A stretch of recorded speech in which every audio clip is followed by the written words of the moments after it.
Naam, mwingine anasema, nafikiri muulizaji ni yule yule, anasema je, wingi wa wasiwasi katika dini ni dalili ya udhaifu wa imani au ni ishara ya kujali na kuwa makini zaidi?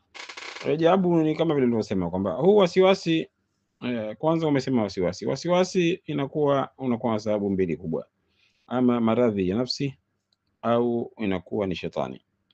Kwa hivyo iko nazungumzia wasiwasi, kwa maana ya wasiwasi, basi huo ndo wasiwasi. Kwa hivyo hauzingatiwi kwamba hiyo ni imani au ni vinginevyo. Wasiwasi maana yake ni kasoro hiyo iliyosababishwa na nafsi yako, kuna matatizo ya nafsi, au inakuwa kuna shetani anakufanyisha hivyo. Lakini watu wengine hutumia wasiwasi, na pengine ndio unakusudia vile wewe, kwamba wasiwasi kuchukua hadhari.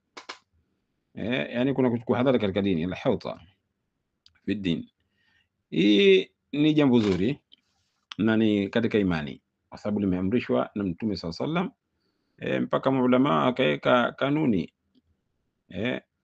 kwamba kuchukua hadhari alhauta maslak min masaliki alwujub, kwamba ni katika moja ya njia za wajibu kuchukua hadhari.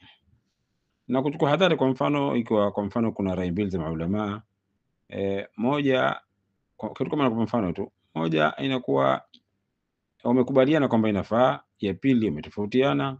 Kwa hivyo mwenye akili anachukua ile kwamba wamekubaliana, sio ile tofautiana. Umefahamiana Kwa hivyo hadhari isifikie hadi ya wasiwasi, lakini isikafikia hadhari ikafikia hadi ya wasiwasi. Kwa mfano tuna mtu akatia udhu hapo, maji ana nini tu, anaharibu maji tu, anaona hapo jingi, sio pashe ingia hapa, bado sio na mwaga maji tu. Huu wasiwasi ndio wasiwasi shetani, na hii hataki mtu kuwa nayo. Huu so ambao kwamba kinatakiwa hicho.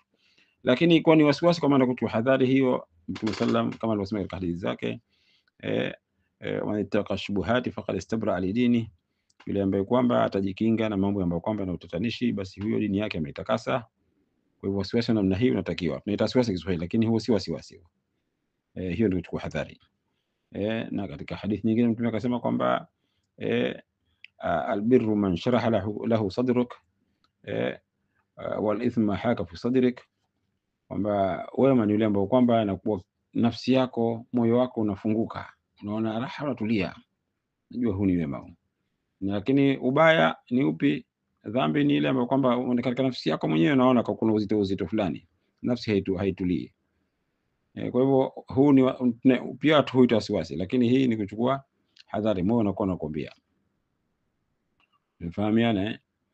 Kwa hivyo mambo kama hayo sawa, hakuna. Lakini wasiwasi kama huo, kwa maana ya mtu kuwa mpaka na kuwa tena kama ugonjwa ule, la, ile inakuwa ni tatizo katika nafsi au tatizo la shetani. Ule wasiwasi wa kuchukua hadhari katika dini, kwa hiyo ni kitu kizuri na kinatakiwa, ni katika imani. Wallahu tabaraka wa taala a'lam wa ahkam.